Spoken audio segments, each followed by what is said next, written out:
ஒரு தந்தை தன்னோட பிள்ளைய ரொம்ப தைரியசாலியாக வளர்க்கணும்னு ஆசைப்பட்டார். அதுக்காக அவனை கூப்பிட்டு உட்கார வச்சு இப்படி உபதேசம் பண்ணார். இதை பாருப்பா, நான் உன்னாட்டம் இருக்கிறப்போலாம் எதுக்கும் பயப்பட மாட்டேன், ரொம்ப துணிச்சலாக இருப்பேன்.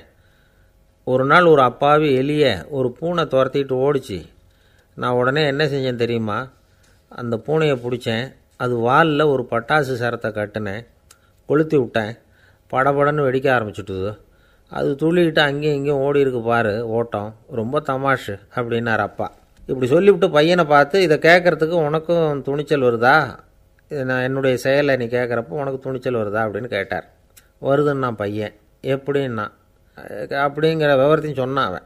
அதாவது எலியை விரட்டினத்துக்காக பூனை வாலில் பட்டாசு கொளுத்துனீங்க நீங்கள், பூனையை விரட்டினத்துக்காக உங்கள் கழுத்தில் பட்டாசு சரத்தை மாட்டினா என்னென்னு தோணுது எனக்கு அப்படின்னு நான் பையன். பையனோட துணிச்சல் அப்பாவே நடுங்க வச்சுட்டுது. அது சரி, ஒரு அப்பா பிள்ளைக்கு இப்படியா உபதேசம் பண்ணுறது? எல்லாருக்கிட்டையும் அன்பாக பழகிறது எப்படி அப்படின்னு சொல்லி கொடுக்கணும். பிஞ்சு உள்ளங்களில் நஞ்சை தூவலாமா? ஒரு நாள் விநாயகர் ஒரு பூனையோடு விளையாடிக்கிட்டு இருந்தாராம். அப்படி ஆசையாக விளையாடிக்கிட்டு இருந்தப்போ அவரோட கை நகம் தவறுதெல்லாம் பூனையோட முகத்தில் பட்டுட்டு தான். அது ஒரு சின்ன கீறலை உண்டாகி விட்டுது. அப்பா அவர் அதை ஒரு பெருசாக நினைக்கல. கொஞ்ச நேரத்துக்கு அப்புறம் விநாயகர் வீட்டுக்கு வந்தார்.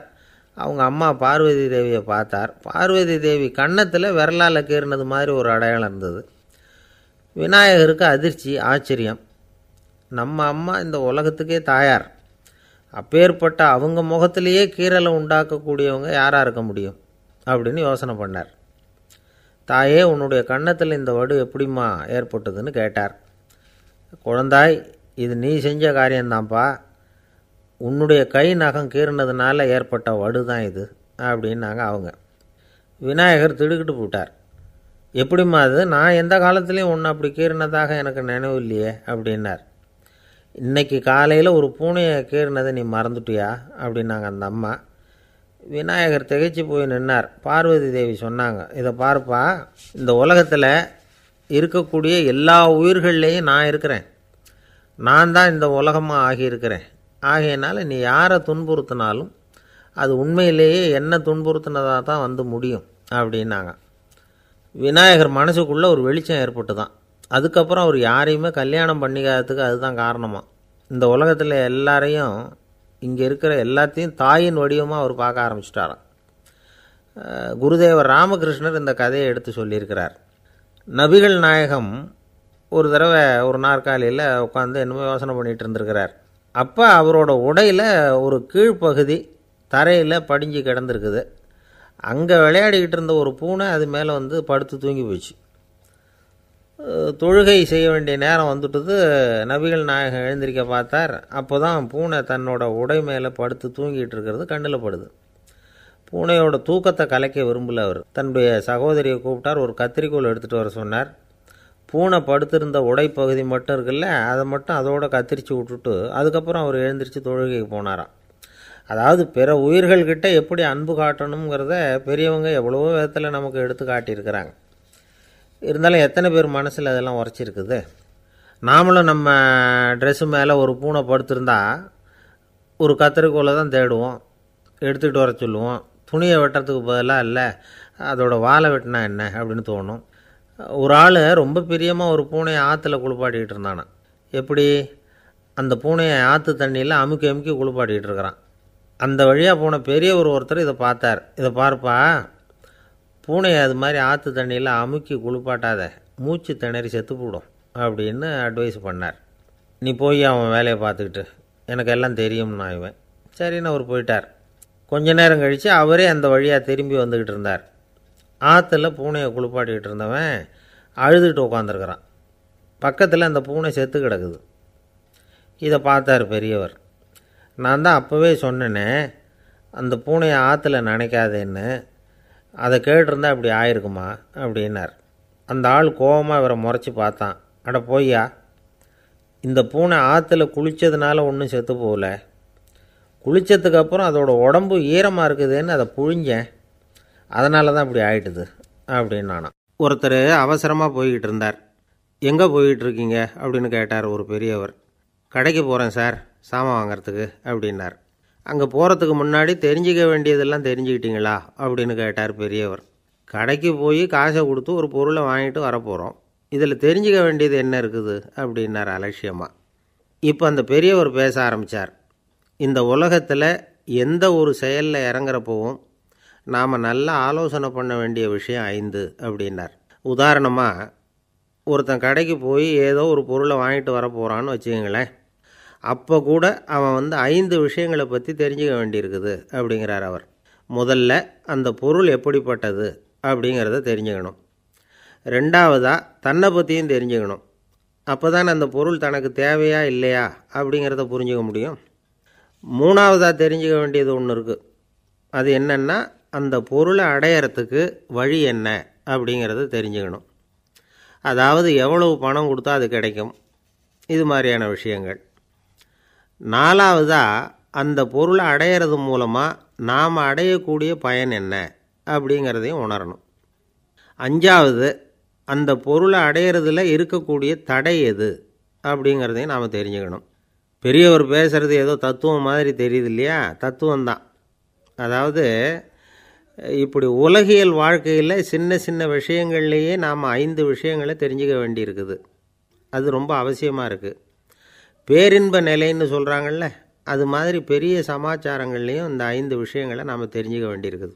அதுக்கு பேர் என்னென்னா அர்த்த பஞ்சகம். வைணவ சமயத்தில் அர்த்த பஞ்சகம்ங்கிறது ரொம்ப பெரிய விஷயம். கடைக்கு போகிறது மாதிரி கடவுளை பார்க்க போகிறப்பவும் நாம் 5 விஷயங்களை தெரிஞ்சுக்கணுமா. முதல்ல பரம்பொருள் அப்படிங்கிறது என்ன, அதோட தன்மைகள் என்ன, இதை தெரிஞ்சுக்கணும். இதுக்கு பேர் என்னென்னா பரமாத்ம ஸ்வரூபம் அப்படின்னு பேர். ரெண்டாவது, நாம் யார், நம்மோட தன்மை என்ன அப்படிங்கிறத தெரிஞ்சுக்கணும். நான் யாருன்னு எனக்கே தெரியலங்கிறப்போ இதை நான் சொல்கிறேன்னு இது என்னுடையதுன்னு சொல்கிறது தப்பு தானே. அப்புறம் மூணாவது விஷயம், பரம்பொருளை நாம் அடையிறதுக்கு வழி எது, இது தெரிஞ்சுக்கணும். இது உபாய ஸ்வரூபம் அப்படின்னு பேர். நாலாவது விஷயம், நாம் அடைய வேண்டிய பயன்கள் என்ன அப்படிங்கிறத தெரிஞ்சுக்கிறது. இதுக்கு புருஷார்த்தம் அப்படின்னு பேர். அஞ்சாவது, அந்த பயனை அடைய விடாமல் தடுக்கிற தடைகள் யாவை அப்படிங்கிறத தெரிஞ்சுக்கிறது. இது விரோதி ஸ்வரூபம். இதைத்தான் தடையியல் அப்படின்னு சொல்கிறாங்க. அதாவது பரமாத்மாவை பற்றிய அறிவு, ஜீவாத்மாவை பற்றிய அறிவு, உபாயம் பற்றிய அறிவு, புருஷார்த்தம் பற்றிய அறிவு, இந்த 4 அறிவுக்கும் எதிரடையாக, அதாவது அதையெல்லாம் தப்பாக புரிஞ்சுக்கிறதால உண்டாகக்கூடிய அறிவு விரோதி ஸ்வரூபம். என்ன இது தகவலில் ஏதாவது கதை சொல்லுவீங்கன்னு பார்த்தா ஏதோ தத்துவம் பேசிக்கிட்டு இருக்கிறீங்களே அப்படின்னு நினைக்கலாம். இதுவும் தெரிஞ்சிக்க வேண்டிய ஒரு பெரிய விஷயந்தான். காதில் போட்டு வச்சா எப்போவாவது உபயோகப்படும். என்னுடைய நண்பர் ஒருத்தர் ஒரு நாள் என்கிட்ட சொன்னார், சார், அடுத்த மாதம் தஞ்சாவூரில் ஒரு கல்யாணம், போகிறதா வேண்டாமா அப்படின்னு ஒரே குழப்பமாக இருக்குது அப்படின்னார். நான் உடனே இந்த அர்த்த பஞ்சக உபதேசம் பண்ண ஆரம்பித்தேன். அவர் எல்லாத்தையும் பொறுமையாக கேட்டுவிட்டு, சரி சார், நான் போகிறதுன்னு முடிவு பண்ணிவிட்டேன்னார். எப்படி இந்த முடிவுக்கு வந்தீங்க அப்படின்னு கேட்டேன். அவர் சொன்னார், சார், அந்த 2வது பாயிண்ட் ஒன்று சொன்னீங்களே, அதை புரிஞ்சுக்கிட்டதுக்கு அப்புறம்தான் இந்த முடிவுக்கு வந்தேன் அப்படின்னார். என்ன 2வது பாயிண்ட்டுன்னு? அதாவது தன்னை பற்றி புரிஞ்சுக்கணும் அப்படின்னு சொன்னீங்க. உடனே என்னை பற்றி புரிஞ்சுக்கிட்டேன், நான் யாருங்கிறது எனக்கு தெரிஞ்சுது, உடனே போகிறது தான் நல்லதுன்னு முடிவு பண்ணிவிட்டேன்னார். நீங்கள் யாருன்னு கேட்டேன். நான் தான் சார் அந்த கல்யாணத்தில் தாலி கட்ட வேண்டிய மாப்பிள்ளை அப்படின்னார். ஒரு நண்பர் இருக்கார், எப்போ பார்த்தாலும் கையில் ஒரு புத்தகம் இருக்கும். புத்தகம் இல்லாமல் எங்கேயும் புறப்பட மாட்டார். எதுக்காக இப்படி எடுத்துகிட்டு போகிறீங்க அப்படின்னு கேட்டால், எனக்கு இது ஒரு நல்ல நண்பன் மாதிரி, இந்த காலத்தில் எங்கே போனாலும் காத்திருக்க வேண்டியிருக்கு, அது மாதிரி சமயத்தில் நான் நண்பன் கூட பேசிக்கிட்டு இருப்பேன் அப்படிம்பாரான். ஒருத்தர் ஒரு பெரிய அரச பதவியில் இருந்தார். அவர் பதவியிலேருந்து இறங்க வேண்டிய சூழ்நிலை. அரசு கொடுத்துருந்த வீட்டை விட்டுட்டு வெளியில் வர்றார். வரும்பொழுது 2 கையிலையும் 2 பெட்டியை எடுத்துகிட்டு வந்தாராம். சார், உங்களுடைய உடைமைகள் அப்படின்னு கேட்குறாங்க அங்கே இருந்த ஊழியர்கள். இவர் தன்னுடைய கையில் இருக்கிற பெட்டியை காட்டி, இதுதான் என்னுடைய சொத்து அப்படின்னாராம். ஒரு பெட்டியில் அவருடைய உடைகள், இன்னொரு பெட்டியில் அவர் விரும்பி படிக்கிற புத்தகங்கள், அவ்வளோதான். இதுதான் இருந்துதான். புத்தகம் படிக்கிறது மனசுக்கு நல்லதுங்கிறது நமக்கு தெரியும்.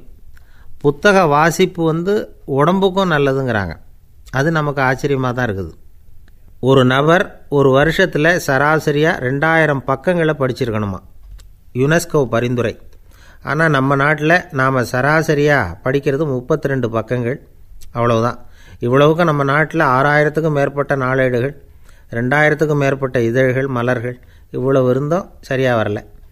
இந்த உலகத்தில் முதல் நூலகம் எங்கே எப்போ ஆரம்பமாச்சு தெரியுமா?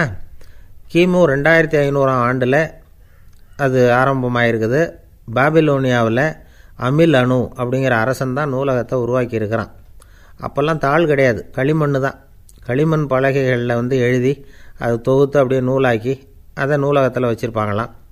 அரசருடைய நூலகத்தில் 1000க்கும் மேற்பட்ட நூல்கள் இருந்ததாக வரலாற்று குறிப்பு இருக்குது.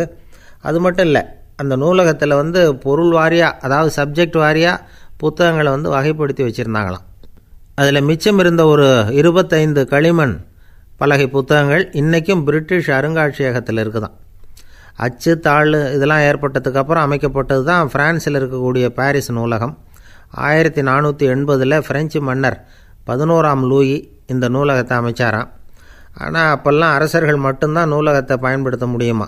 அதுக்கப்புறம் 17ஆம் நூற்றாண்டில் இந்த முறை மாறி பொதுமக்கள் அங்கே போகலாம், படிக்கலாம் அப்படிங்கிற நிலைமை வந்துதான். போட்லியன் நூலகம் அப்படின்னு அதுக்கு பேர், பாரிஸ் நகரத்தில் இருக்குது.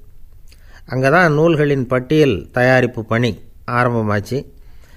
கல்வி வளர்ச்சியையும் நூலகத்தையும் இணைச்சவர் நெப்போலியன் போனபார்ட். முன்பணம் செலுத்தி புத்தகத்தை படிக்கிற முறையையும் அவர் தான் கொண்டுகிட்டு வந்தாராம். மக்கள்கிட்ட வசூலிக்கிற வரியின் ஒரு பகுதியை நூலகத்துக்கு பயன்படுத்தினவரும் அவர் தானா. நெப்போலியன் நூலகத்தில் உலகத்தில் உள்ள எல்லா மொழி நூல்களும் இருக்குதான். அங்கே ஒரு தமிழ் நூலும் இருந்திருக்குது. அது என்னென்னா கம்பராமாயணம். சோவியத் யூனியனுக்கு படையெடுத்து போனப்போ அங்கேருந்து லட்சக்கணக்கான புத்தகங்களை இந்த பனிச்சறுக்கு வாகனங்கள் இருக்குல்ல, அதில் கொண்டுகிட்டு வந்ததாக வரலாறு. அடுத்தபடியாக குறிப்பிட்டு சொல்லத்தக்க நூலகம் எதுன்னா பிரிட்டிஷ் நூலகம். மிக பழைய கையெழுத்து பிரதியெல்லாம் கூட அங்கே இருக்குது. 1753 ஆரம்பமாச்சு. அதில் உள்ள நூல்களை வரிசையாக அடுக்கினா 180 கிலோமீட்டர் நீளத்துக்கு வருமா. மிகப்பெரிய நூலகம் அமெரிக்க தலைநகர் வாஷிங்டனில் இருக்குதான். இந்தியாவை பொறுத்த வரைக்கும் பெரிய பழைய நூலகம் எதுன்னா கல்கத்தா நூலகம். எல்லா இந்திய மொழி நூல்களும் இங்கே உண்டு. மகாகவி பாரதியார் நடத்தின இந்தியாங்கிற இதழின் எல்லா பிரதிகளும் அங்கே பாதுகாப்பாக இருக்குது. படிக்கும் பழக்கம் இங்கே வளர வேண்டியிருக்குது. ஒருத்தர்கிட்ட ஒரு புஸ்தகத்தை கொடுத்து விமர்சனம் எழுத சொல்லியிருந்தாங்க. கொஞ்ச நாள் கழித்து அவரை போய் பார்த்து, என்னங்க புஸ்தகத்தை படித்து பார்த்தீங்களா அப்படின்னு கேட்டாங்களாம். இதுக்கு அவர் சொல்லியிருக்கிறார், இன்னும் நான் படித்து பார்க்கலிங்க, இப்போ தானே விமர்சனமே எழுதி முடிச்சிருக்கிறேன், இனிமே தான் படிக்கணும் அப்படின்னாராம். இயேசுநாதர்கிட்ட ஒருத்தர் கேட்டாராம், இயேசுவே என்னை எவ்வளவு நேசிக்கிறீர்கள் அப்படின்னு. அவர் தன்னுடைய 2 கைகளையும் அகல விரித்து இவ்வளவு என்று சொல்லி சிலுவையில் உயிர் நீத்தார் அப்படின்னு சொல்லுவாங்க. அதாவது அந்த நேசிப்புக்கு எல்லை கிடையாது, அதே போல் மன்னிப்புக்கும் எல்லை கிடையாது. இது இயேசுநாதர் சொல்லி கொடுத்த ஒரு பாடம். இயேசுனுடைய சீடர்களில் ஒருத்தன் பீட்டர், அவன் ஒரு நாள் இயேசுநாதர்கிட்ட கேட்டிருக்கான், இயேசுவே நான் என்னுடைய தம்பிக்கிட்ட அடிக்கடி சண்டை போட்டுக்கிட்டு இருக்கிறேன், என்னுடைய சகோதரன் கூட, அவனை நான் எத்தனை தடவை மன்னிக்கிறது? ஏற்கனவே 7 தடவை அவனை மன்னிச்சுட்டேன் அப்படின்னு சொல்லியிருக்கிறான். அப்போது இயேசு சொன்னாராம், மன்னிக்கிறதுக்கு எத்தனை தடவைங்கிற கணக்கெல்லாம் கிடையாது, எத்தனை தடவை உன்னுடைய சகோதரன் உன்னை கோபப்படுத்துகிறானோ அத்தனை தடவை நீ மன்னிக்கிறதுக்கும் தயாராக இருக்கணும், அதுதான் அப்படின்னு சொன்னாராம். அப்போ இவனுக்கு ஒன்றும் புரியல, இது என்ன அவன் தப்பு பண்ணிக்கிட்டே இருப்பான், நாம் மன்னிச்சுக்கிட்டே இருக்கிறதா அப்படிங்கிறது மாதிரி குழப்பமாக இருந்திருக்கிறான். அப்போது இயேசுநாதர் தன்னுடைய சீடன் பீட்டர்கிட்ட ஒரு கதை சொன்னாராம். அந்த கதை இன்றைக்கு நாம் எல்லாரும் சிந்தித்து பார்க்க வேண்டிய ஒரு கதை. அதாவது மன்னிப்பை விரும்புகிறவர்கள் மன்னிக்கவும் தயாராக இருக்க வேண்டும் அப்படிங்கிறது தான் அந்த கதையினுடைய தத்துவம். அந்த இயேசுநாதர் சொன்ன கதை என்னென்னா, ஒரு மன்னர் இருந்தார். அவர் ஒரு நாள் அரண்மனையில் உட்காந்து கணக்கு வழக்குகள்லாம் பார்த்துக்கிட்டு இருந்தார். நம்ம அரண்மனையிலேருந்து யார் யார் அரசாங்க கடன் வாங்கியிருக்கிறாங்க, யார் யார் திருப்பி செலுத்தியிருக்கிறாங்க அப்படிங்கிற விவரத்தையெல்லாம் பார்த்துக்கிட்டு இருந்தார். அப்போ தான் புரிஞ்சுது, அந்த அரண்மனையில் வேலை செய்கிற ஒருத்தனே அரசாங்க கடன் ஒரு வாங்கியிருக்கிறான். எவ்வளவு? 10,000 பொற்காசுகள் வாங்கியிருக்கான் கடன். இந்த 10,000 பொற்காசுகளை திருப்பி செலுத்தலை அரசாங்கத்துக்கு. இது மன்னர் கவனத்துக்கு வந்தது. உடனே நம்ம அரண்மனையில் இருக்கிறவனே அரசு கடன் வாங்கி திருப்பி செலுத்தாமல் இருக்கான், அவனை கூப்பிட்டு வாங்கன்னு சொல்லி கூப்பிட்டுட்டு வந்தாங்களாம். விசாரிச்சிருக்கிறாங்க. என்னப்பா நீ எவ்வளோ ஒன்று? ஆமாங்க 10,000 பொற்காசுகள் வாங்கியிருக்கிறேன், இன்னும் திருப்பி கட்டலைன்றான். உடனே அவர் மன்னர் சொல்லியிருக்கிறார், நம்ம சட்டத்திட்டப்படி நீ உடனே பணத்தை திருப்பி கட்டிடு. அப்படி உன்னால் கட்ட முடியலன்னா உன்னுடைய வீடு வாசல் சொத்து சுகம் எல்லாத்தையும் விற்று அந்த பணத்தை அரசு கருவூலத்தில் சேர்த்துக்கிறதுக்கு நானே ஏற்பாடு பண்ணிடுறேன் அப்படின்னு அந்த மன்னர் சொன்னாராம். இவன் அப்படியே அதிர்ச்சி ஆகிட்டான். அப்படியே பொத்துன்னு காலில் விழுந்தானா. மன்னா என்னை மன்னிச்சுங்க, என்னால் முடியல, எனக்கு மன்னிப்பு கொடுங்க அப்படின்ட்டுருக்கான். உடனே அவர் எழுந்திரிச்சு, சரி நீ மன்னிப்பு கேட்டுவிட்டேன், அதனால் உன்னை மன்னிக்கிறேன், நீ பணம் கட்ட வேண்டாம் அப்படின்னு சொல்லி அந்த மன்னர் அவனை விட்டுட்டாராம். பணத்தையும் தள்ளுபடி பண்ணிட்டார், நீ திருப்பி கட்ட வேண்டான்னு. இவனுக்கு ரொம்ப மகிழ்ச்சி. அதனால் ரொம்ப உல்லாசமாக வந்துக்கிட்டு இருக்கிறான். தெருவில் வந்துக்கிட்டு இருக்கிறப்ப இவங்கிட்ட கடன் வாங்கின ஒருத்தன் எதுக்கு வந்துக்கிட்டு இருக்கான். அவன் இவங்கிட்ட ஒரு 100 பொற்காசுகள் கடன் வாங்கியிருக்கான். அவன் வந்தான். இவன் போய் அவன் சாட்டையாக பிடிச்சிக்கிட்டான், நீ எப்படா என் கடனை திருப்பி கொடுக்க போகிறேன்னு. அவன் இப்போ முடியல, கொஞ்சம் பொறுத்துக்கா, அப்புறம் தாரேன் இருக்கான். அதெல்லாம் முடியாது, நீ கொடுத்து தான் ஆகணும் அப்படின்னு இவன் புடிவமாக சொல்கிறான்.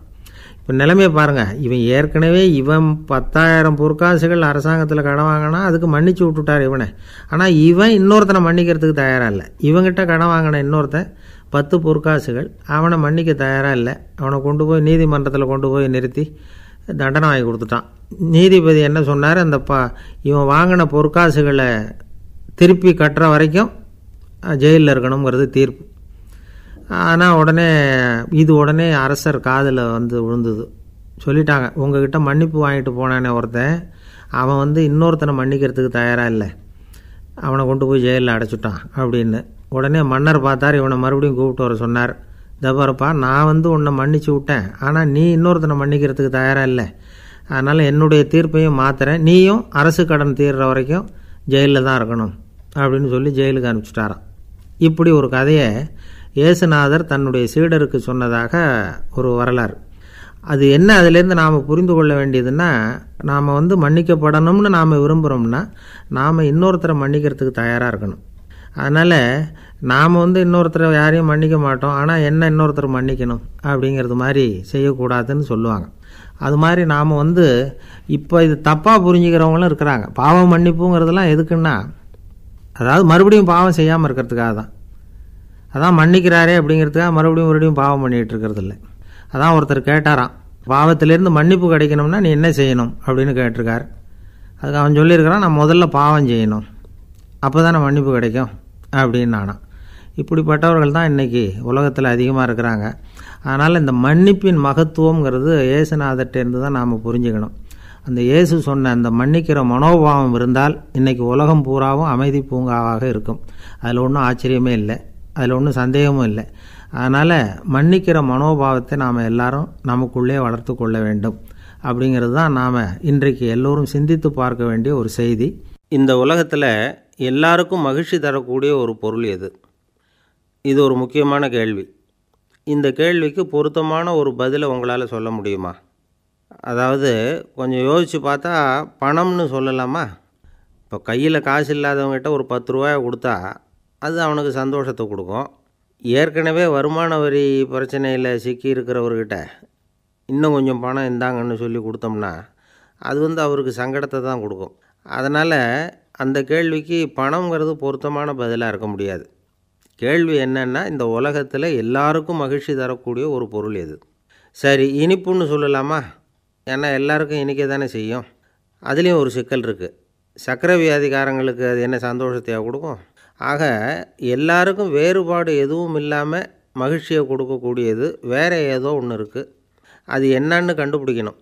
அதுதான் இன்றைக்கி தகவல். இப்போ அதை கண்டுபிடிக்கணும்னா இந்த கதையை கேட்கணும். அது என்ன கதைன்னா, ஒரு ஊரில் ஒரு ராஜா இருந்தார். அவருக்கும் இதே சந்தேகம் வந்துட்டுது. அதாவது எல்லாருக்கும் இன்பம் தரக்கூடிய பொருள் எது அப்படின்னு. இதுக்கு பதில் தெரிஞ்சுக்கிறதுக்கு ஆசைப்பட்டார். சரி, அதுக்கு என்ன செய்யலாம்னு யோசனை பண்ணார். நாட்டு மக்களுக்கு பகிரங்கமாக ஒரு அறிவிப்பு கொடுத்தார்.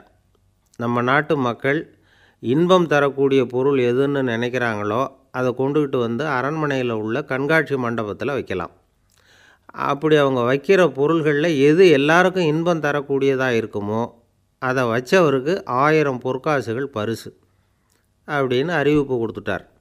ஜனங்கள் இந்த அறிவிப்பை கேட்டாங்க. அதுக்கப்புறம் சும்மா இருப்பாங்களா? 1000 பொற்காசுன்னா சும்மாவா? அவங்க கையில் என்னென்ன கிடைச்சதோ அதையெல்லாம் கொண்டாந்து அரண்மனை காட்சி மண்டபத்தில் வச்சுட்டாங்க. அதுக்கப்புறமா ராஜா அங்கே வந்தார். ஒவ்வொன்றா பார்த்துக்கிட்டே வந்தார்.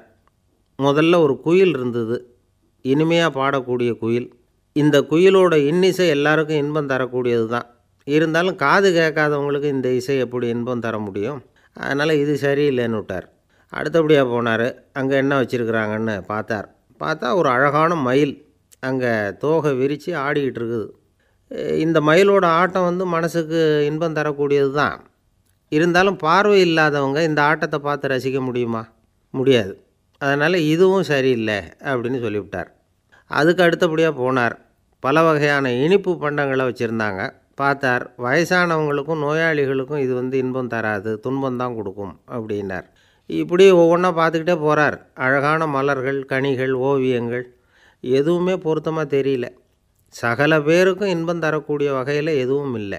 கடைசியாக வந்தார். அங்கே ஒரு களிமண் பொம்மை இருந்தது. அது என்ன பொம்மை தெரியுமா? பசியால் வாடி இருக்கிற ஒருத்தருக்கு ஒரு அம்மா இனிமையாக பேசிக்கிட்டு சோறு போடுறது மாதிரி அந்த பொம்மையை செஞ்சுருந்தாங்க. அதுக்கு கீழே அன்பு அப்படின்னு எழுதியிருந்து தான். ராஜா பளிச்சுன்னு ஒரு முடிவுக்கு வந்தார். அந்த பொம்மையை செஞ்ச சிற்பியை வரவழைச்சார், பரிசு கொடுத்தார். அன்பு ஒன்று தான் எல்லாருக்கும் இன்பம் அளிக்கக்கூடிய பொருள். காது கேட்காதவங்களும் அதை கேட்க முடியும், பார்வை இல்லாதவங்களும் அதை பார்க்க முடியும், குழந்தைகளும் அதை உணர முடியும் அப்படின்னு அதுக்கு விளக்கம் கொடுத்தார் அந்த மன்னர். இந்த உலகத்தில் எல்லாருக்கும் மகிழ்ச்சி தரக்கூடிய ஒரு பொருள் அன்பு தான். அதை புரிஞ்சுக்கிட்டு தான் சில கணவன்மார்கள் மனைவி பேரில் ரொம்ப அன்பை காட்டிக்கிறது வழக்கம். ஒரு வீட்டு வாசப்படி பக்கமாக மழைக்கு ஒதுங்கினார் ஒருத்தர். மழை தூறிக்கிட்டு இருந்தது, இருட்டு நேரம். அந்த வீட்டில் இருந்தவர், இன்றைக்கி ராத்திரி வேணும்னா இங்கேயே தங்கிட்டு காலையில் போங்க அப்படின்னார். உடனே இவர் சொன்னார், ரொம்ப நன்றிங்க, ஒரு 10 நிமிஷத்தில் இதை வந்துவிடுறேன் அப்படின்னு சொல்லிவிட்டு எங்கேயோ ஓடினார். 10 நிமிஷம் கழித்து திரும்பி வந்தார். ஆமாம், எங்கே போயிட்டு வந்தீங்கன்னு கேட்டார் வீட்டில் இருந்தவர். நேராக எங்கள் வீட்டுக்கு போய் மனைவிக்கிட்ட இன்றைக்கி ராத்திரி இங்கேயே தங்கிக்கிறேன்னு சொல்லிவிட்டு வந்துவிட்டேன் அப்படின்னார் அவர். அன்பில் இது ஒரு ரகம். அரேபிய நாடு, அங்கே ஒரு ஆட்சி தலைவர். அரேபிய நாட்டு ஆட்சி பொறுப்பை ஏற்றுக்கிட்டவர். அவர் ஆட்சி பொறுப்பை ஏற்றுக்கிட்ட பிறகு ஒரு நாள் ஒரு தெருவில் நடந்து போய்கிட்டு இருந்தார். அவர் தோளில் ஒரு பெரிய துணி மூட்டை, அதை சுமந்துக்கிட்டு கடத்தெருவை நோக்கி அவர் போய்கிட்டு இருக்கிறார். வழியில் அவரை சந்தித்தார் உமர். அவர் கேட்டார், கலீஃபா அவர்களே, எங்கே புறப்பட்டுட்டீங்க அப்படின்னு கேட்டார். கலீஃபான்னா ஆட்சி தலைவர்னு அர்த்தம். இதுக்கு அவர் சொன்னார், நான் துணி வணிகம் செய்கிறவன், அதனால் துணி வியாபாரம் செய்கிறதுக்காக போயிட்டுருக்கிறேன்னார். நீங்கள் இப்போ இந்த நாட்டுக்கு ஆட்சி தலைவர், ஆட்சி பொறுப்பில் இருக்கிறீங்க, நீங்கள் வியாபாரம் செய்ய போட்டால் அரசு பணிகளை செய்கிறது யார் அப்படின்னு கேட்டார் அவர். நான் அரசு பணிகளை மட்டுமே செஞ்சுக்கிட்டு இருந்தால் என் குடும்பத்தை காப்பாற்றுறது யார் அப்படின்னு கேட்டார் அவர். இப்படி கேட்டவர் யார் தெரியுமா? அவர் தான் அபூபக்கர், இறை தூதர் முகமது அவர்களுக்கு பிறகு கலீஃபாவாக தேர்ந்தெடுக்கப்பட்டவர். அப்போலாம் ஆட்சி தலைவர்களுக்கு சம்பளம்னு எதுவும் கிடையாது. இந்த பிரச்சனையை எப்படி தீர்க்கிறதுன்னு யோசனை பண்ணார் உமர். அபு உபைதா அவர்கள்கிட்ட அழைச்சிட்டு போனார். அவர் யாருன்னா, அவர் தான் பொது நிதி கருவூலத்தின் பொறுப்பாளர். அவர்கிட்ட பிரச்சனையை சொன்னார். இது மாதிரி ஆட்சி தலைவருக்கு பொது நிதியிலிருந்து ஊதியம் அளிக்க முடியுமான்னு கேட்டார். பொது நிதி விதிகளின்படி அதுக்கு சாத்தியம் இல்லைன்னு சொல்லிவிட்டார் அவர். சரி, வேறு ஏதாவது வழி இருக்குதான்னு கேட்டார் உமர். அபு உபைதா கொஞ்சம் யோசனை பண்ணி பார்த்தார். அப்புறமா சொன்னார், மக்காவிலிருந்து மதீனாவுக்கு குடிபெயர்ந்து வந்த அகதிகளுக்கு நிதி உதவி அளிக்கிறதுக்கு விதிகளில் இடம் இருக்குது. அப்படி பார்த்தா அபூபக்கரும் அகதி தானே, அதனால் எல்லா அகதிகளுக்கும் கொடுக்கறது மாதிரியே அவருக்கும் ஒரு தொகை அளிக்கலாம்னார். கலீஃபா அபூபக்கருக்கு இந்த அகதி உதவித்தொகையைத்தான் கொடுத்துட்டு வந்தாங்களாம். குடும்ப செலவுக்கு அது போதுமானதாக இல்லை. இருந்தாலும் கலீஃபாங்கிறதுக்காக மற்ற அகதிகளை விட அதிகமாக தொகையை பெற அவர் விரும்பலை. மார்பு பக்கம் கிழிஞ்சிருந்த ஒரு மேலாடையை தான் அவர் அணிஞ்சிருந்தார்.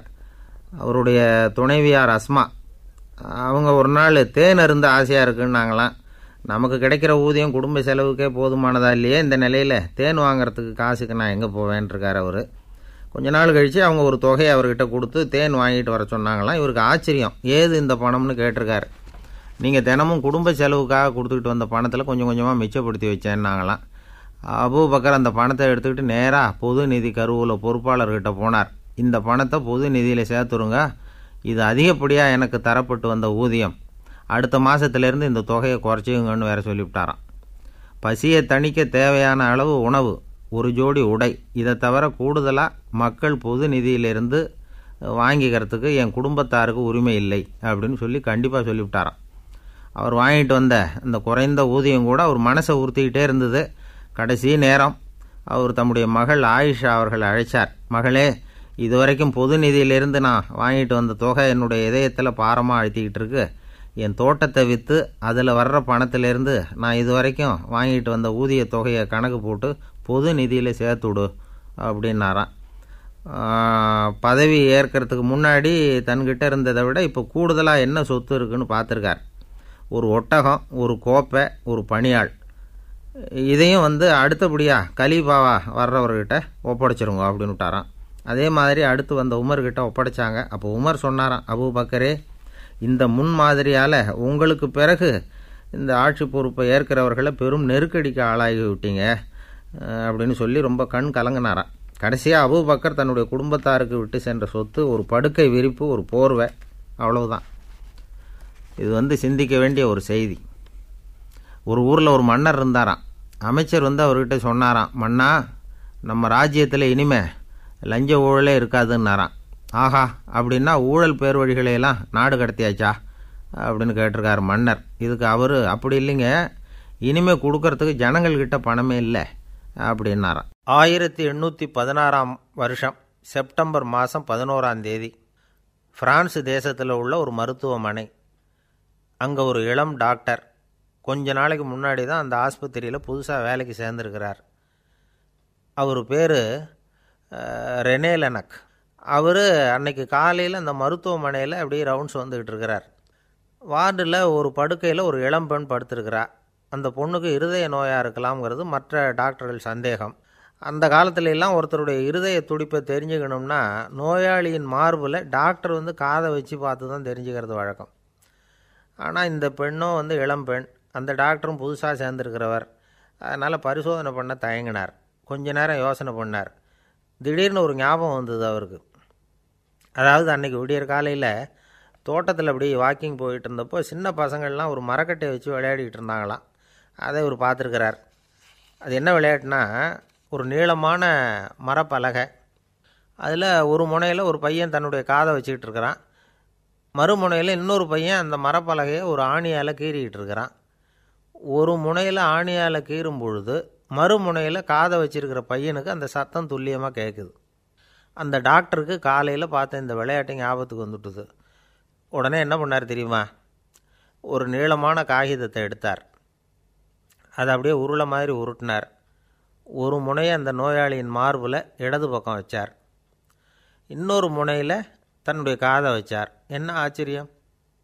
நோயாளியின் மார்பில் நேரடியாக காதை வச்சு கேட்குறத விட துல்லியமாக கேட்டுது இதய துடிப்பு. இதய துடிப்பு மட்டும் இல்லை, மூச்சு இழுத்து விடுறது, திரவ பொருள்களின் அசைவு, எல்லா சத்தமும் தெளிவாக கேட்குது. கிரேக்க மொழியில் ஸ்டெத்தாஸ் அப்படின்னா மார்பு, ஸ்கோப்பின் அப்படின்னா பார்ப்பதுன்னு அர்த்தம். அதனால் டாக்டர் ரெனே லெனக் தான் கண்டுபிடிச்ச கருவிக்கு ஸ்டெத்தஸ்கோப் அப்படின்னு பேர் வச்சார். அவரே முதல் மாடலையும் செஞ்சார். அளவு ரொம்ப பெருசாக இருந்தது, சுலபமாக எடுத்துகிட்டு போகிறது கஷ்டம், அது அவ்வளோ கஷ்டமாக இருந்தது அது.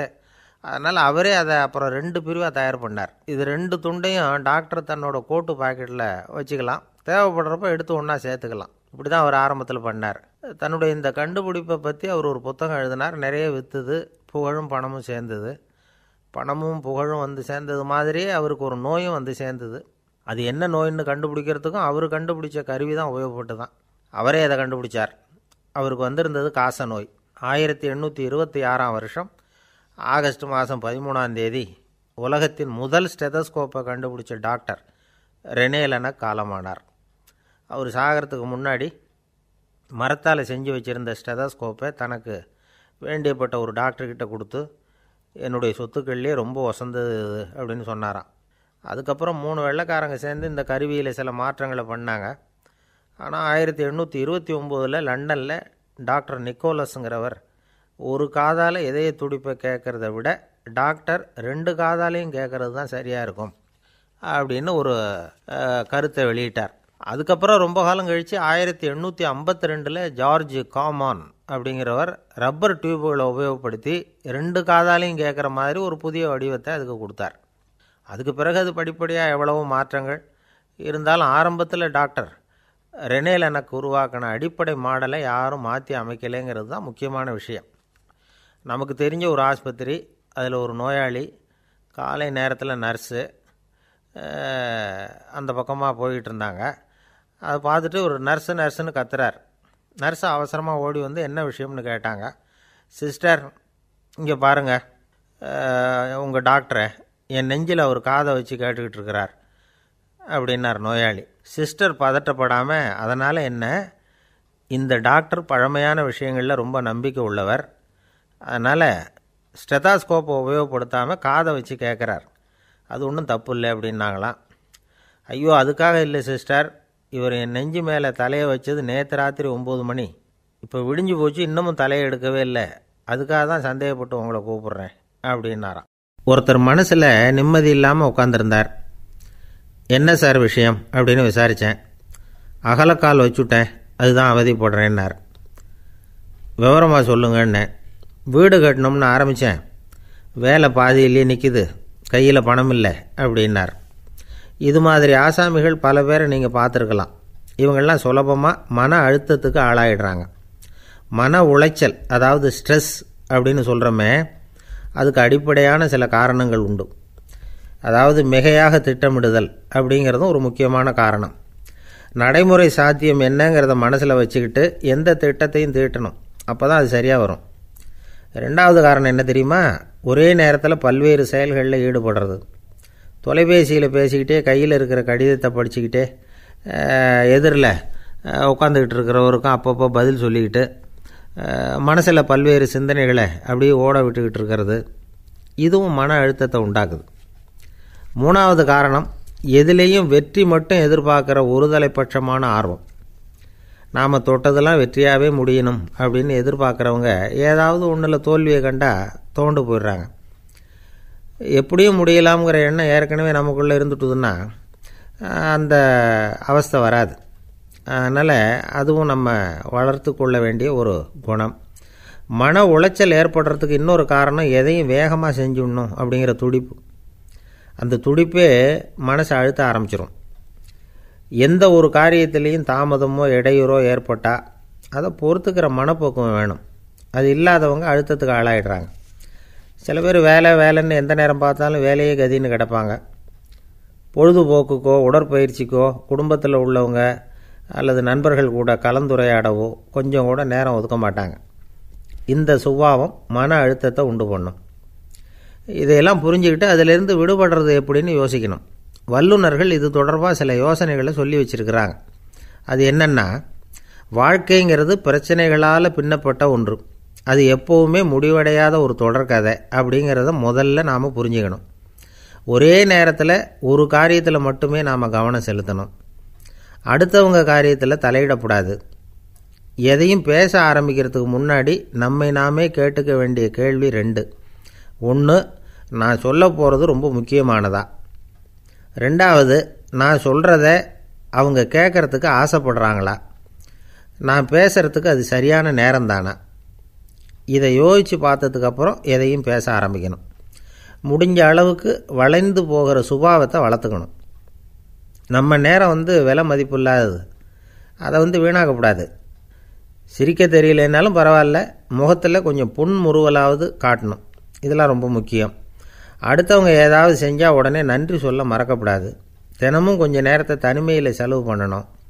மன உளைச்சலிருந்து விடுபடுறதுக்கு 3 முக்கிய வழிகள் சொல்கிறாங்க. அதை சுருக்கமாக ரெட் அப்படின்னு சொல்கிறாங்க, RED ஆங்கில எழுத்தில். அந்த முதல் எழுத்து R, அது என்னென்னா ரிலாக்ஸேஷன், அதாவது இடை ஓய்வு. 2வது E எக்ஸர்சைஸ், உடற்பயிற்சி. 3வது டயட், திட்டமிட்ட உணவு முறை. அதனால் தியானம், மூச்சு பயிற்சி இதெல்லாம் இந்த இடை ஓய்வுக்கு வழிகள். எந்த வேலையையும் தொடர்ந்து செய்யக்கூடாது. எல்லார்கிட்டையும் கலகலப்பாக பழகணும். மாதத்துக்கு ஒரு நாளாவது குடும்பத்தோடு வெளியில் போயிட்டு வரணும். சுலபமான உடற்பயிற்சிகளை செய்யலாம். உடற்பயிற்சிங்கிறது நமக்காக நாம் செய்கிற ஒரு நீண்ட கால முதலீடு அப்படின்னு சொல்லுவாங்க. அதாவது லாங் டேர்ம் இன்வெஸ்ட்மெண்ட்டாக. அளவோடு சாப்பிட்ணும், மெதுவாக சாப்பிட்ணும். இதெல்லாம் கொஞ்சம் மனசில் வச்சுக்கிட்டு நடந்துக்கிட்டால் மகிழ்ச்சியாக வாழலாம். சில பேர் சாப்பாட்டு விஷயத்தில் ரொம்ப அக்கறை எடுத்துக்கிறது உண்டு. ஒரு குண்டு ஆசாமி சாப்பிட உக்காந்தார். முதல்ல ஒரு மாத்திரை சாப்பிட்டார். எதுக்குன்னு கேட்டோம்.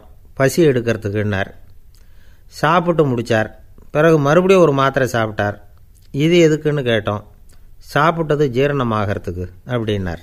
இந்த உலகமே ஒரு நாடக மேடை, நாம் எல்லாரும் நடிகர்கள். இது ஞானிகள் சொல்கிறது. இது ஒரு பக்கம் இருக்கட்டும். இந்த உலகத்துக்குள்ளே எத்தனையோ நாடக மேடைகள், எத்தனையோ நடிகர்கள், எத்தனையோ நாடகங்கள். இதெல்லாம் எப்படி ஆரம்பமாச்சு? அதுதான் இன்றைக்கி தகவல். அதாவது ஆதி மனிதன் பேச ஆரம்பிக்கிறதுக்கு முன்னாடி சைகையாலேயே எல்லாத்தையும் சொல்லிகிட்டு இருந்தான். அதனால் அப்போவே நடிப்பு ஆரம்பமாயிட்டுது. முதல்ல ஒரு வேட்டையைத்தான் அவன் நடித்து காட்டியிருப்பான். இவன் எப்படி போனான், எதிரில் மிருகம் எப்படி வந்தது, அதோடு எப்படி சண்டை போட்டான், எப்படி அடித்து கொண்டுகிட்டு வந்தான், இதை அப்படியே மற்றவங்களுக்கு நடித்து காட்டியிருப்பான். ஏன்னா மொழி கிடையாது. இந்த காலத்துலலாம் நாடகங்களில் நடிக்கிறவங்கள நடிகர்கள்ங்கிறோம். ஒரு காலத்தில் இவங்களுக்கு என்ன பேர் தெரியுமா? திஸ்பியர்கள் அப்படின்னு பேரான். இதுக்கு காரணம் உண்டு. அதாவது 2000 வருஷத்துக்கு முன்னாடி கிரீஸ் நாட்டில் திசிபியஸ் அப்படின்னு ஒரு ஆள் இருந்தான். அவன் ஒரு பெரிய நாடக கலைஞன். அவன் சில இளைஞர்களை சேர்த்துக்கிட்டான், பயிற்சி கொடுத்தான், நாடக குழுவை உருவாக்கினான். நடிகர்களையும் நாடகத்துக்கு தேவையான பொருள்களையும் ஏற்றிக்கிட்டு போகிறதுக்கு ஒரு வண்டியையும் தயார் பண்ணான். அந்த வண்டியிலேயே அவன் கிரேக்க நாடு பூராவும் சுற்றினான். ஊர் ஊராக நாடகம் போட்டான். ஒரு ஊருக்கு போனதும் அங்கே நாடகம் நடத்த தியேட்டர் இருக்கா அப்படிங்கன்னெல்லாம் பார்க்குறதில்ல அவன். ஏன்னா அப்போலாம் தியேட்டர்னா என்னென்னு தெரியாது. நாடகம்னா அதை ஒரு மூடிய கொட்டைக்குள்ளே தான் நடத்தணுங்கிறது அப்போ யாருக்குமே தோணலை. இந்த வண்டி போகும், அதுவே ஒரு பகுதி அப்படியே ஒரு மேடை மாதிரி விரிச்சிக்கும். அதில் ஏறி நின்றுக்கிட்டு நாடகத்தை நடித்து காட்டுவாங்களாம். மக்கள்லாம் எதிரில் தரையில் உட்காந்து அதை பார்த்துக்கிட்டு இருக்கிறது. உலகத்தின் முதல் நடமாடும் தியேட்டர் இது தானா. இந்த திசிபியஸ் தான் முதலாக உலகத்தில் நாடகங்கிற பொழுதுபோக்கை நடத்தி காட்டினவன் அப்படின்னு சொல்கிறாங்க. அவன் சொந்தமாக நாடகம் எழுதுனான், நடித்தான், நாடகத்தை இயக்கினான். அதனால தான் அவனை first man of the theatre அப்படின்னு சொல்லுவாங்க. அவன் தான் நாடக மேடையின் முன்னோடி. கிரேக்கர் காலத்திலேயே நாடக ஆசிரியர்கள், நடிகர்கள், ரசிகர்கள் இவங்கள்லாம் உருவாயிட்டாங்களாம். நாடகத்தின் சரித்திரத்தில் இந்த 3 பிரிவும் ரொம்ப முக்கியம். அதாவது கிரேக்க தியேட்டர்கள்லாம் திறந்த வெளி மேடைகள் தான். பெரும்பாலும் மலைச்சரிவுகள், அதுவே படிப்படியாக பண்ணியிருப்பாங்க. கீழே அரைவட்ட வடிவில் மேடை, அதுக்கு ஆர்கெஸ்ட்ரான்னு பேர். பிற்காலத்தில் இதில் உட்காந்து இசைக்குழுவினர் வாய்ச்சதுனால இசைக்குழுவுக்கே ஆர்கெஸ்ட்ராங்கிற பேர் வந்துட்டுது. இப்போது கிரேக்க தியேட்டர்களில் ஒன்று, அதோட காலம் கிமு 340. அதை இன்னமும் பாதுகாத்து வச்சுருக்கிறாங்களாம். எபிடாரஸ் அப்படிங்கிற இடத்துல அது இருக்குதான். இன்னமும் அந்த தியேட்டரை பயன்படுத்திக்கிட்டு வர்றாங்களாம். சிறந்த கிரேக்க நாடகங்கள்லாம் அங்கே நடிக்கிறாங்களாம். ஆரம்ப காலத்திலேயே கட்டணம் கிடையாது. அப்புறம் பின்னாடி தான் நுழைவு கட்டணம்லாம் அப்படியே வந்துட்டு தான். நடிகர்கள் பளபளப்பான ஆடைகள் உடுத்தியிருப்பாங்களாம். இந்த குதிகால் உயர்ந்த காலணிகள் போட்டிருப்பாங்களாம். இதெல்லாம் பழைய குறிப்புகள். பலவிதமான உருவங்களில் மாஸ்க் அப்படின்னு சொல்லப்படுற முகமூடி. அதனால் ஒரே நடிகர் பல வேடங்களில் நடிக்கிறது உண்டான். ஆரம்பத்தில் பெண் நடிகர்கள் கிடையாது, எல்லாம் ஆண் நடிகர்கள் தான். ரோமானியர்கள் தான் முதல் நிரந்தர நாடக மேடையை கட்டினவங்க. அதுதான் முதல் தியேட்டர். கிமு 1048 காலகட்டத்தில் பாம்பிங்கிற நகரத்தில் அதை கட்டியிருக்கிறாங்களாம். கிரேக்க ரோமானிய தியேட்டர்களின் அடிப்படையிலேயே இந்த இத்தாலிய வடிவ அமைப்பாளர்கள் இந்த குதிரை லாட வடிவில் ஒரு ஆடிட்டோரியத்தை உருவாக்கினாங்களாம். இப்படி அதை பற்றி நிறைய தகவல் இருக்குது. 1576 லண்டனில் இந்த வின்ஸ்பர்ரி, அப்புறம் இந்த பில்ட்ஸில், அப்புறம் ஜேம்ஸ் இப்படிங்கிறவர் முயற்சியால் தான் இங்கிலாந்தில் முதல் தியேட்டர் உருவாச்சான். அப்படி ஒருத்தர் இருந்தாராம். உலக நாடக மேடையின் வரலாறு இதுதான். அதாவது இப்போல்லாம் அறிவியல் வளர்ச்சி அதிகமாகிட்டுது. திரைப்படம், தொலைக்காட்சி எல்லாம் வந்தாச்சு. ஒவ்வொரு வீடுமே ஒரு குட்டி தியேட்டர் மாதிரி ஆகிட்டுது. தொலைக்காட்சி முன்னாடி உட்காந்தா எழுந்திரிக்கவே மனசு வர்றதில்லை. ஒரு அம்மா ஒரு மனோதத்துவ டாக்டரை தேடிட்டு வந்தாங்களாம் இந்த காலத்தில். டாக்டர், எங்கள் வீட்டுக்காரர் எப்போ பார்த்தாலும் டிவி முன்னாடி உட்காந்துக்கிட்டு அதையே வெறிச்சு பார்த்துக்கிட்டு இருக்கிறார், உத்து பார்த்துக்கிட்டு இருக்கார், எனக்கு சந்தேகமாக இருக்குன்னாங்களாம். இது மனக்கோளாறு இல்லைங்க, ஆர்வக்கோளாறு, அவ்வளவுதான், இதுக்காக பயப்படாதீங்கன்னாரான் டாக்டர். அப்படி இல்லை டாக்டர், டிவி ஓடும் பொழுதும் நாம் எல்லாம் அதை பார்க்குறோம், சரி, ஆனால் அவர் அப்படி இல்லை, டிவியை நிறுத்தினதுக்கு அப்புறமும் அதையே உத்து பார்த்துட்டு உட்காந்துருக்கிறார். அதனால தான் சந்தேகப்பட்டு உங்ககிட்ட வந்தேன் அப்படின்னாங்களாம். இந்த உலகத்தில் எவ்வளவோ உயிரினங்கள் இருக்குது. ஒவ்வொன்றும் ஒவ்வொரு விதமாக சண்டை போடுது. இப்போ 2 மாடு சண்டை போட்டுக்குதுன்னு வச்சுக்கோங்க, என்ன பண்ணும்? 2 முட்டிக்கும். அதுக்கு சண்டை போடுறதுக்கு ஆயுதமாக உபயோகப்படுறது அதோட கொம்பு. 2 சேவல் சண்டை போட்டுக்குதுன்னு வச்சுக்கோங்க, அதுக்கு ஆயுதமாக உபயோகப்படுறது அதோட கால் நகம். காலால் தான் அது ஒன்றோட ஒன்று சண்டை போட்டுக்கும். ஆனால் 2 மனுஷன் சண்டை போட்டுக்கிறான்னு வச்சுக்கோங்க, இவன் இன்னதை தான் ஆயுதமாக உபயோகப்படுத்துவான்னு குறிப்பிட்டு சொல்ல முடியாது. கல்லை எடுப்பான், கத்தி எடுப்பான், துப்பாக்கி எடுப்பான், என்ன வேணாலும் பண்ணுவான். வாயால் திட்டுவான், கையால் அடிப்பான், காலால் உதைப்பான், சகலகலா வல்லவன். விலங்குகள்லாம் பொதுவாக வாயை சாப்பிட்றதுக்கு மட்டும்தான் உபயோகப்படுத்துது. ஆனால் இவனுக்கு சாப்பிட்றதுக்கும் அதுதான், சாப்பிட்டு விட்டு திட்டுறதுக்கும் அதுதான். ஆனால் ஒரு விஷயத்தில் மட்டும் கெட்டிக்கிறேன். அதாவது நாம் சண்டை போட்டுக்கிட்டாலும் பரவாயில்லை, கோழிகள் சண்டை போடாமல் இருக்கணும் அப்படின்னு ஆசைப்படுறான். எதுக்காக?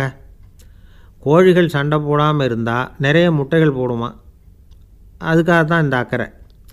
கோழி பண்ணை வச்சுருக்கிறவங்களுக்கு இது ஒரு பெரிய பிரச்சனை.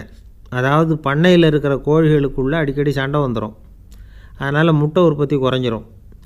சரி, இதுக்கு என்ன பண்ணுறது? பண்ணையில் போய் உட்காந்துக்கிட்டு தினமும் பஞ்சாயத்து பேசிகிட்டு இருக்க முடியுமா?